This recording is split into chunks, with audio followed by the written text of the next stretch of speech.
What about possession of a firearm during the commission of a felony? That's what I told Oh my. That's what I told Mike.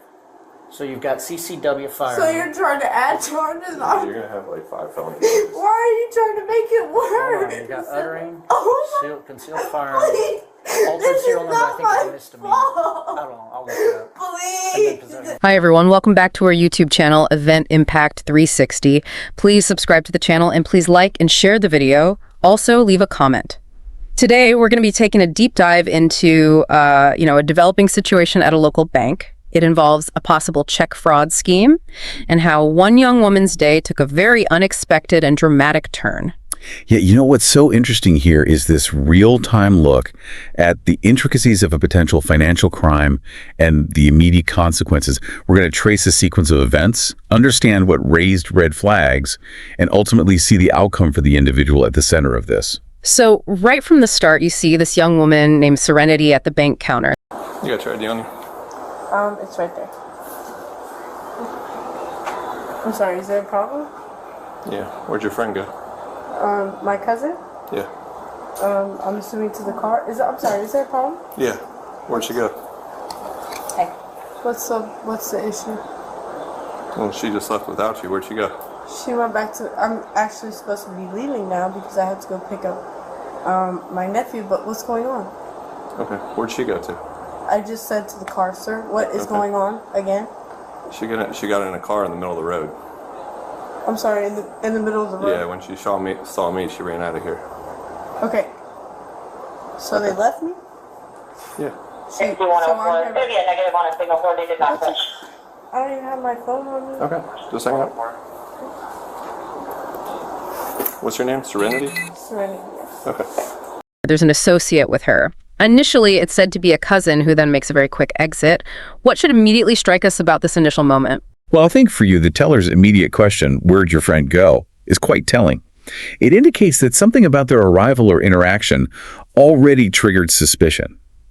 Then, that associate's hasty departure, getting into a car mid-street, should amplify that unease for you. That kind of reaction often suggests an attempt to distance oneself from a potentially problematic situation. Yeah. It's just, there's something off about it. And it quickly becomes clear that this isn't an isolated event. The teller mentions a Jim Milford from corporate security suggesting a pattern.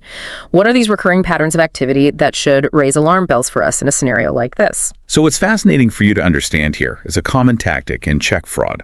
It often involves depositing cash into a newly opened account, just enough to create a temporary positive balance. Then, the individuals attempt to cash checks that appear legitimate, but are often fraudulent, drawing against that artificial balance. The crucial element for you to note is that these groups often hit multiple branches in rapid succession before the initial cash deposit can be verified or withdrawn, leaving the bank at a loss. It's exploiting that brief window of time. So they're trying to take advantage of the time it takes for the bank's systems to catch up. Deposit, cash the bad checks before the funds are properly vetted, and then disappear. The teller even mentions a similar incident just the day before at another branch involving a different person, but likely the same group. This points to a coordinated effort. Absolutely. And for you, the mention of the Gulfgate branch and the fact that the police were called there signals that this isn't a novel situation for the bank. Corporate security is clearly tracking this type of activity and has alerted the branches. The teller's attempt to stall Serenity while they seek confirmation is a direct result of established protocols for dealing with what they suspect is fraudulent activity. Right. And then another individual, initially called a kid, comes in asking how much longer things will take. This adds another layer to the situation, doesn't it? It suggests they're conscious of time and might be trying to pressure the teller. Was this person simply impatient, or were they actively monitoring the situation, ready to intervene if things progressed too slowly? Their subsequent departure with the first associate really reinforces the idea of a planned operation where timing and communication are likely key elements. Right. So the tellers then begin trying to verify the check Serenity is attempting to cash. They notice it's not a Regions Bank check, which complicates things because they don't have immediate access to the account history, and they're trying to get in touch with the branch manager from the previous incident at Cortez Road. What should this tell us about how banks handle these situations? Well, what's fascinating for you to observe here is the multi-layered approach to verification. They aren't just relying on their own branch's information, they're reaching out to other branches within their network, to corporate security, and even trying to verify the legitimacy of the check itself. This demonstrates the banking system's efforts to create a network of shared intelligence to combat these kinds of fraud attempts. The detail about the Cortez Road check being for $743 with a different name further solidifies the suspicion of a larger check fraud ring using multiple, potentially stolen or counterfeit checks. Yeah, the fact that the handwriting appeared similar across these different checks, even with variations in names and amounts, is a significant clue. It suggests a single source or a small group involved in creating these fraudulent documents. The teller's comment about the amounts being just weird, unusual amounts also might indicate a lack of sophistication on the part of the perpetrators, perhaps trying to avoid hitting certain transaction thresholds, or simply not knowing how typical business checks are formatted. That's a crucial point for you to consider. More experienced fraudsters often try to make the checks appear as authentic as possible. These unusual amounts can be a red flag for those who handle checks regularly. Also, the teller mentioning that Serenity had already been to several branches that day paints a picture for you of a likely desperate attempt to cash as many checks as possible before their activity is flagged. Then the call comes in confirming that the Cortez Road check was indeed denied.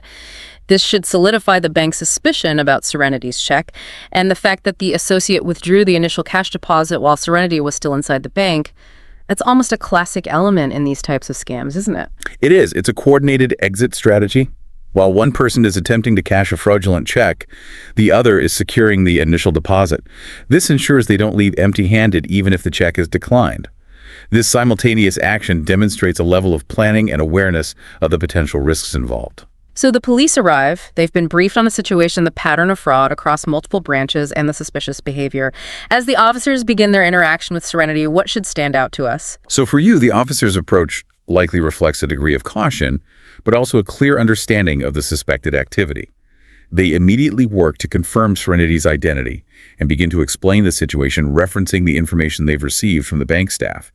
Serenity's claim of being new to the situation, despite the unfolding evidence, is a common reaction you might observe in such circumstances.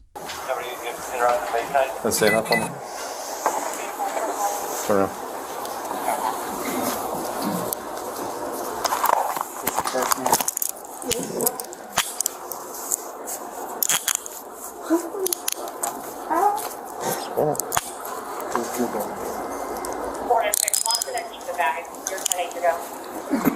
Oh, one second.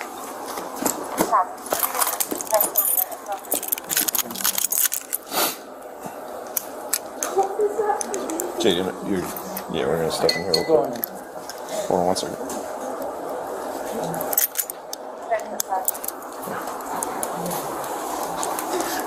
There, hold on.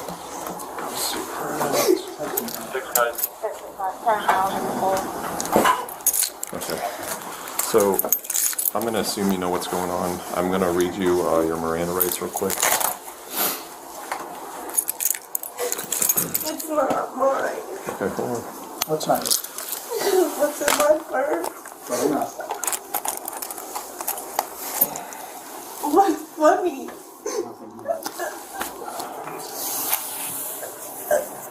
I'm gonna read you your Miranda warning, okay? Okay. You have the right to remain silent. Anything you say can be used against you in court of law. You have the right to talk to an attorney and have him present with you before and during any question. If you cannot afford your own attorney, will be appointed to prosecute you before and during questions if you wish. You can decide at any time to exercise these rights and not answer questions or make any statements. Do you understand these rights that explain you? Having these rights in mind, you wish to talk to us. I'm sorry, say it one more time. Having these rights in mind, do you wish to talk to us? No. I would like to have like a family member or something with me. How old are you? 18. Okay, you're an adult. I know. Okay.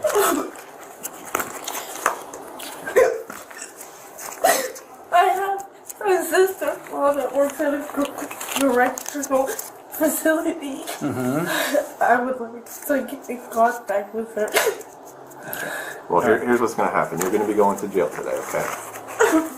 Regarding what's going on here, if you'd like to talk, But I'm still gonna go to jail. yes, you're right. How am I, like, what's gonna happen to me? Well, you're going to go to jail, you're going to be booked, and Like with girl women. Yes, you're an adult. Okay, what if they beat me up or something? You'll be protected. Protected. Were your friends gonna come back and get you, or were they going I somewhere else? don't know what's happening. I was left. What was that? It was the Oh, chick jeez. back there. Well, do you want to explain to her what she's being charged with? You're being charged with uttering a forged instrument. So, this check right here does not belong to you, and was not written to you, correct? Well, obviously. Okay, well that's what you're being charged with. And now I'm Okay. gonna be charged with the gun because they put a gun in my purse. Put a what? Holy they did. Yep, they did.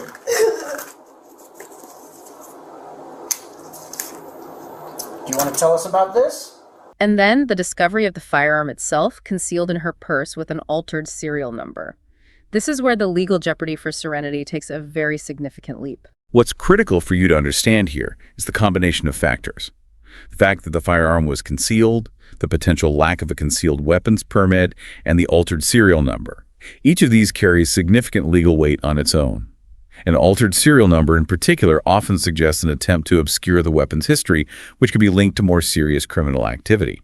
Serenity's repeated denials of ownership and knowledge of the gun, even though it was found in her purse, are also very significant. Yeah. The officers then read Serenity her Miranda rights. She initially states she wants a lawyer, but then changes her mind and says she wants to talk, claiming she was set up. This is a crucial decision point for her legally. It is. Once Miranda rights are invoked, questioning typically must cease unless the suspect initiates further communication. Serenity's wavering on this point likely reflects the pressure and confusion she was experiencing. Her claim of being set up is a common defense you might hear in such situations, suggesting she's attempting to distance herself from the criminal activity and place blame elsewhere. Right. Despite her claims, the evidence seems to be mounting against her. The pattern of check fraud, the suspicious behavior of her associate, the inconsistencies with the checks themselves, and now the presence of an illegal firearm in her purse. That's the challenging situation for Serenity. While her claim of being set up might be true, the physical evidence found in her possession creates a very significant hurdle for her to overcome legally. The legal system will focus on the facts presented, and at this point, those facts include her possession of the firearm with an altered serial number. I think I was set up. You were set up? I don't know. I'm just going along with it. Hey, I'm gonna make a phone call. Yeah. Real quick, JD. Oh Because my this is... God. Yep. Can we please call somebody for me? Hey, a bullet just fell down there. You want to grab that for me? Yep. Okay, so you wanted a lawyer. You didn't want to speak. So now, we're not asking you any questions, okay? Well, what questions are you going to ask me? I can't ask them because you already determined you did not want to speak to us. No, I don't want this to happen like this. Well, this is happening at this point. I can Okay, tell what do you you want what. to ask me and I'll answer? So at this point, I'll tell you. Please don't talk to me like this. I'm not a bad kid. Okay. Okay, first of all, you're a young woman now. You're not a kid at all. Yes, sir, I understand. Please. We spoke to. No, don't ask questions. I'm not. Can you get this paper off that desk? Please do. I apologize. This just escalated. Yeah. So, Miss, Yes, sir. that young woman, Yes, sir. never heard of you. Okay. Never heard of you. Certainly didn't write you a check. Okay. So you're being charged with that. I understand. Okay.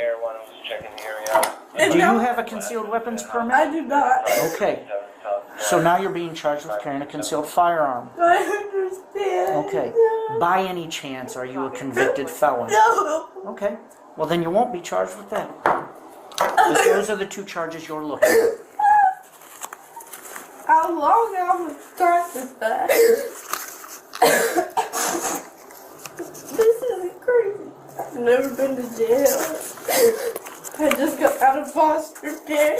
Oh my God. I was just at work as a correctional officer.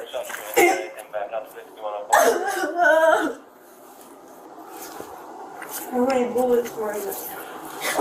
It was loaded with one in the clip. Isn't that like extra years every bullet? I don't believe so, no. I don't believe so.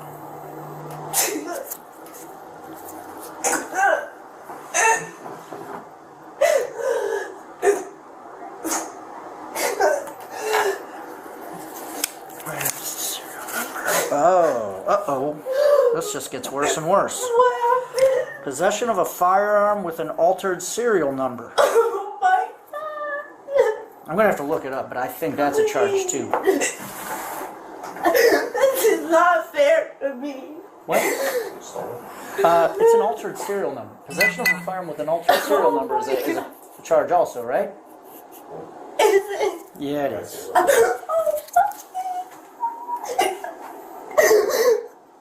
Oh. What about possession of a firearm during the commission of a That's what felony? I said. Oh my. That's what I told Mike. So you've got CCW So firearm. you're trying to add charges on? You're gonna have like 5 felonies. Why are you trying to make it Hold on, worse? you got uttering, Oh concealed firearm, altered This serial is number, I not think it's a my misdemeanor. I fault. don't know, I'll look it up. And then Please. possession of a firearm during commission Committing of a a felony with a firearm. felony. Oh, A felony with a firearm. bro, how? He would- I don't know. She didn't have. I mean. We'll look it up. I Yeah, think well, it's that's what. merely possessing it while committing, because she's not using it. It wasn't used. You know, it wasn't part of that. So there's no. Well, what are we waiting on now? He's calling CID. I mean, we can probably go ahead and load it up. Yeah, I can't run this. I was gonna try to run it. I have a question. 61 minutes. So being that I've never been in this situation before, and this, since I know I'm doing it, so I take responsibility for it.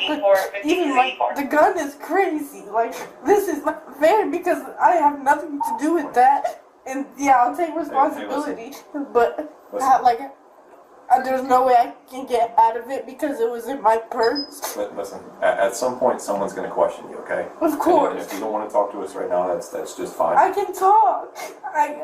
What do you want me to tell you? You didn't want to talk. I want to talk. I didn't know this was gonna happen. This is crazy. Listen, I'm only 18. the law takes this very seriously. When we read you Miranda, you say you don't want to speak until you have a lawyer. We're pretty much hands off. I didn't you- mean with a lawyer, but with somebody. I'm very vulnerable. I've never. I just don't know what to do. Okay. So are you saying that you do not want a lawyer and you do want to speak to us? But what is speaking to me? Explaining your side of this. Of course I do. I will speak to you and take my side because I deserve that. Okay. Your exact words when I held this purse was, "It's not mine." Yes. I said, "What is it?" I said, "What's not yours?" You said, "What's in that purse?" That indicates to me you knew what was in that purse. Yes, sir. Okay. I'm not going to ask you questions, but if you want to tell me a story, go ahead. No, it's not a story. I'm saying it is in my purse. Okay. I knew it was in my purse, but I wasn't using it. I was No, just. you weren't, and I'm not accusing you of using it. I know, but I just put it in my purse for a second. They.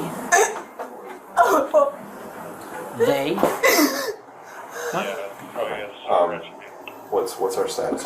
We're ready to roll. Are we talking now or? Well, she does not want to have an attorney. Okay. She wants to tell us her side of it. I mean, I still want an attorney, but I'll talk, obviously. I don't. You have no obligation to do so. If you talk to us now, you are doing it of your own free will. Of course. Okay. But you suggest, do you think I should have a lawyer? We don't give legal advice. I don't know what to do. Well, listen. Again, you are an adult. I think you know what's going on here. Like Officer Mildred explained, you have no obligation to talk to us. I can read you your Miranda warning again. I understand my If you'd rights. like to talk to us, you can. When will I get a lawyer? Until I go to court, right? You will go to. No. I'll talk. Okay.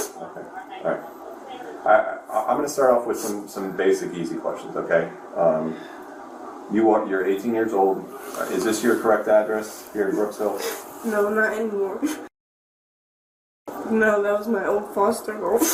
What is your address? I just moved there. It's in Wildwood. It's like 32nd Place. Something. It's right next to the Villages. My brother Shane Thomas lives there. It is wife Nicole Thomas. Is that who was here with you today? No. I became like homeless when I got out of foster care and they took me in, and I just recently moved with them. With your brother and Nicole? Yes. Okay. Alright, so who came in here today when I was coming in and they were walking out? Who was that? That was my friend. What's her name? They call her Dope Boy. I don't know her full name. Is she from up north in Wildwood also? No. Give us more than Dope Boy. You have part of a name. Give us part of a name. No, Dope Boy. That's a nickname. Yeah, that's what everybody calls her. I know, we know that, but is it Brittany? You got a first name? No. This check. Where'd you get this check from? My cousin. Her cousin? Okay. And you were the one that volunteered to come in and pass the check? Okay. And you knew that this was a stolen check? No. Do you know how they got the check? No. They said that it was like a legit job. A legit job? A legit check, but it wasn't. Obviously. Obviously. But obviously it wasn't legit. You did know that, right? I didn't know it was like this. I didn't know it was fraud. Can I ask? something? Yeah. Do you know Sharon? No. Did you do any work for Sharon Jones? No. Did you sell Sharon an item? No. So how is it that she came to pay you $605? I'm so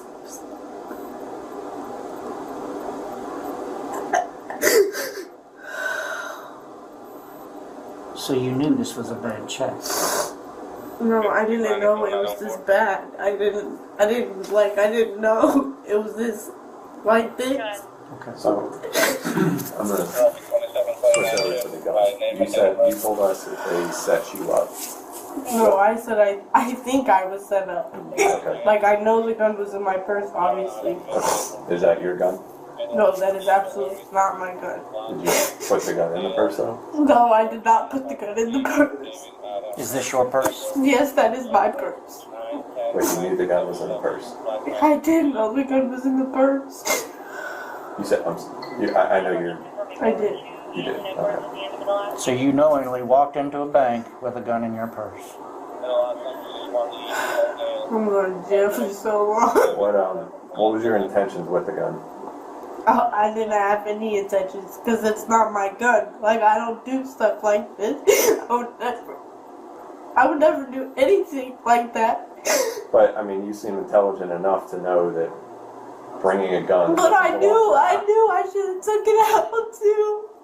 But they told me not to let the other person in the car see it, so I kept it in there. I'm sorry, to not let the other person in the car? To not let the other person in the car see the gun. And who is the other person? The cousin. The driver. Yes. Right? So Dope Boy, is Dope Boy the one who put the gun in the purse? No. There was one person. So there were four people in the car. No, that's 3 people. So you're talking about the driver? No, I'm saying there's the driver, Dope Boy, and then there's another person. Okay. So including you, there was 4? Oh, yeah. Okay. Two males, 2 females? Including yourself? Are we all good here? I will handle it. Well, there's no cash. There's no wallet. Is there a wallet? But you had your ID in here, right? Yes. Okay. So this, I think, can go with her to the jail. There's no medication. Who has your phone? The others? Okay. Okay. And the only, nobody's phone here. Like, is there a way when you go to jail that I could give you a name and you can find a number in the system? Well, this is how this works. If you want me to reach out to somebody and you're willing to give me their name, maybe you should think a little harder about the 3 people who were in the car. So I can't make a phone Oh no, call? at the jail you can make all the phone calls you want. Well, that's what I'm talking Okay. about. I'm asking if I give them a name and they can look up a phone number. And I don't know, maybe you can ask them. I know if you had a phone, they let you go through your own phone. So, like, if I can't come up with anybody's number, it's gonna be sitting in jail with nobody knowing. Well, then you'll go to first appearance tomorrow, Tomorrow. and you'll probably be given a bond. Oh, bro, what if people do to me in jail? I don't know. Listen. Jail is not. Corrections officers are professionals. They're there to protect prisoners from each other and from them. My sister-in-law works at a correctional officer, and she's. Do you know her phone number? No. Who is this young lady? Oh, you know what? That's your sister. That's my blood sister. We're gonna use Oh, you guys. one case number. You guys, Yeah, my I have it here if you sister's need it. thing in there, so you guys can go 5284. 5284. right? You What? have my sister's work ID, so you guys can call her, right? Well, we're not. Yeah, when you get to the jail, you can call her. Okay. You ready? The video concludes with a summary of the final charges against Serenity: forgery, carrying a concealed firearm, and possession of an altered firearm. And the outcome mentioned is 18 months of probation and 50 hours of community service. Considering the initial suspicion of check fraud and then the discovery of the firearm, this outcome seems noteworthy. It does. It suggests that while the initial check fraud suspicion was a significant part of the encounter, the actual charges and the final disposition heavily revolved around the firearm offenses. The sentence of probation and community service indicates that while the court took the charges seriously, they may have also considered factors such as Serenity's age or lack of prior criminal record. It's something to reflect on how different aspects of an incident can lead to specific legal outcomes. So what does this all mean for us? This deep dive offers a stark look at how a seemingly minor financial crime can very quickly escalate into much more serious legal trouble. It also highlights the vigilance of financial institutions in identifying and responding to potential fraud. This also raises an important question about individual responsibility and the company we keep. Serenity's choices that day, regardless of her intent or the influence of others, led to significant legal consequences. It's a reminder that even being in possession of illegal items can carry severe penalties, regardless of who initially placed them there. Thanks for watching. Be sure to subscribe for more videos like this.